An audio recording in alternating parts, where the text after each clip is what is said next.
భారతదేశాన్ని పేదరికం నుంచి అభివృద్ధి చెందిన దేశంగా మార్చిన ఘనత మాజీ ప్రధాని ఇందిరాగాంధీదే అన్నారు చెన్నూరు ఎమ్మెల్యే వివేక్ వెంకటస్వామి. పేదరిక నిర్మూలన కోసం ఎన్నో పథకాలు ప్రవేశపెట్టారన్నారు. ఇందిరాగాంధీ జయంతి సందర్భంగా నెక్లెస్ రోడ్లోని ఆమె విగ్రహానికి పూలమాలలు వేసి నివాళులర్పించారు వివేక్. ఇందిరతో తమ కుటుంబానికి ఉన్న అనుబంధాన్ని గుర్తు చేసుకున్నారు. కార్యక్రమంలో మాజీ ఎమ్మెల్యే ఏనుగు రవీందర్ రెడ్డి, కాంగ్రెస్ నేతలు, కార్యకర్తలు పాల్గొన్నారు. ఇందిరాగాంధీ గారు, స్వర్గీయ ఇందిరాగాంధీ గారు ఈ దేశంనే బీదతరం నుంచి ఒక డెవలపింగ్ నేషన్గా చేయడంలో కీలకమైన పాత్ర వేశారు. వారి హయాంలోనే గరీబీ హటావ్, పేద ప్రజలకు వారు ఏదైతే పావర్టీలో ఉన్నారో దీన్ని బయటికి తీసుకురావడానికి ఆ రోజులలో 20 సూత్రాల ప్రోగ్రాం వారు ప్రారంభం చేయడం జరిగింది.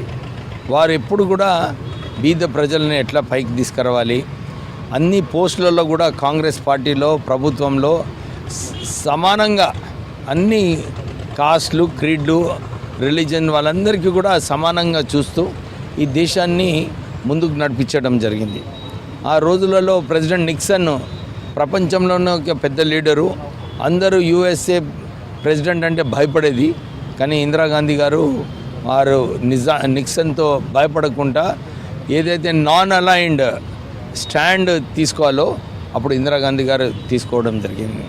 ఇప్పుడు 1978లో కూడా ఇందిరాగాంధీ గారు ఓడిపోయిన తర్వాత మా నాన్నగారికి ఒక మంచి ఆపర్చునిటీ వచ్చింది. 24 అక్బర్ రోడ్, ఇప్పుడు ఏదైతే EICC ఆఫీసో, అప్పుడు మా వారు ఉండే ఇల్లుని AICCకి ఇచ్చేసి ఇందిరాగాంధీ గారు అప్పుడు ఇందిరా కాంగ్రెస్ స్థాపించిన తర్వాత వారి ఆఫీస్ అక్కడి నుంచి ప్రారంభం చేయడం జరిగింది. అప్పుడు కూడా మా నాన్నగారు వెంకటస్వామి గారు ఈ కోర్ కమిటీ ఏదైతే 8 మంది ఇందిరాగాంధీతో కోర్ కమిటీ ఉండేనో దాంట్లో వారొక్కరు. ఆ రోజులలో ఎవ్వరు కాంగ్రెస్ లీడర్స్ వారితో సహకరించుకుంటా అప్పుడు వెంకటస్వామి గారు, మార్గతం చంద్రశేఖరం గారు వీళ్ళందరూ కూడా అప్పుడు ఇందిరాగాంధీ గారిని ప్రోత్సహించి వారిని మళ్ళీ సత్తాలో తీసుకురావడంలో అందరూ కూడా పాల్గొనడం జరిగింది.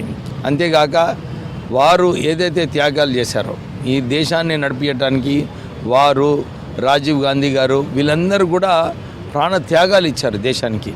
ప్రజలందరూ కూడా వారి సేవలు గుర్తించుకొని వాళ్ళు ఒక ఇన్స్పిరేషన్, ఒక స్ఫూర్తిగా ముందుకు వెళ్ళాలని చెప్పి రాష్ట్ర ప్రభుత్వం రేవంత్ రెడ్డి గారు పనిచేస్తున్నారు. ఇందిరమ్మ ఇల్లులు తొందరనే ప్రారంభం చేయబోతున్నారు. ఇది ప్రజలందరూ కూడా ఎదురు చూస్తున్నారు. ఇందిరమ్మ ఇల్లులు, ఇందిరమ్మ అప్పుడు ఆ రోజులలో కూడా ల్యాండ్ రిఫార్మ్స్ వలన SC STస్కి ఏదైతే భూమి కల్పించారో ఈరోజు కూడా వాళ్ళందరూ కూడా అదే గుర్తించుకుంటారు. దాని ప్రకారంగానే ఈ ఇందిరమ్మ ఇల్లులు కూడా ఇంతకుముందు ఉన్న కాంగ్రెస్ ప్రభుత్వంలో ఇందిరమ్మ ఇల్లులు ఇవ్వడం జరిగింది. మళ్ళొకసారి కేసీఆర్ ఏదైతే ప్రజలకు డబుల్ బెడ్రూమ్ ఇల్లు అని చెప్పి మబ్బపెట్టి వారికి మోసం చేశారో మళ్ళీ రేవంత్ రెడ్డి గారు ఇప్పుడు ఇందిరమ్మ ఇల్లులు కూడా త్వరలోనే ప్రారంభం చేయబోతున్నారు.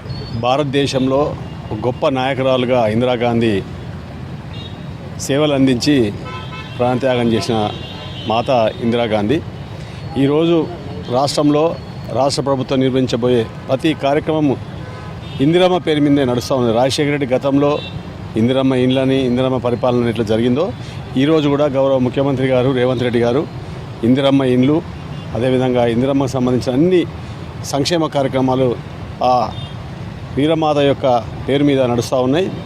వారిని గొప్పగా వాళ్ళ కుటుంబం మీద త్యాగాలు చేసినరో, ఇందిరాగాంధీ కానీ రాహుల్ గాంధీ గారు త్యాగాలు చేశారో ఆ త్యాగాలను మర్చిపోకుండా మనం వెళ్ళ వాళ్ళని కొనియాడుతూ వాళ్ళ యొక్క సేవలు గొప్పగా చెప్పుకుంటూ మనం కూడా వాళ్ళ పేరు మీద ఈ సంక్షేమ కార్యక్రమాలు ఇంకా కంటిన్యూ చేసుకుంటూ వాళ్ళ చిరస్థాయిగా వాళ్ళ పేర్లు ఇచ్చినట్టు ప్రయత్నం చేయాలని చెప్పి నేను కోరుకుంటాను. మరి 107వ జన్మదిన సందర్భంగా శ్రీమతి స్వర్గీయ ఇందిరాగాంధీ గారి భారతరత్న గారి పుట్టినరోజు జన్మదిన సందర్భంగా మరి నోటరీ ఐమాక్స్ దగ్గర ఇక్కడ విచ్చేయడం జరిగింది. వివేక్ గారు, ఎమ్మెల్యే గారు, అదేవిధంగా రవీందర్ రెడ్డి గారు, ఎమ్మెల్యే గారు వీరందరూ కూడా ఇక్కడికి వచ్చి ఆమెకి నివాళులు అర్పిస్తున్నాం. ముఖ్యంగా మరి ఇందిరమ్మ రాజ్యం అన్న చెప్పినట్టు సంక్షేమ రాజ్యం, బడుగు బలైన వర్గాల రాజ్యం, పేద ప్రజల కోసం ఆమె చేసినటువంటి త్యాగాలు ఎనలేనివి. అవి చెప్తూ పోతే చాలా సమయం పడుతుంది.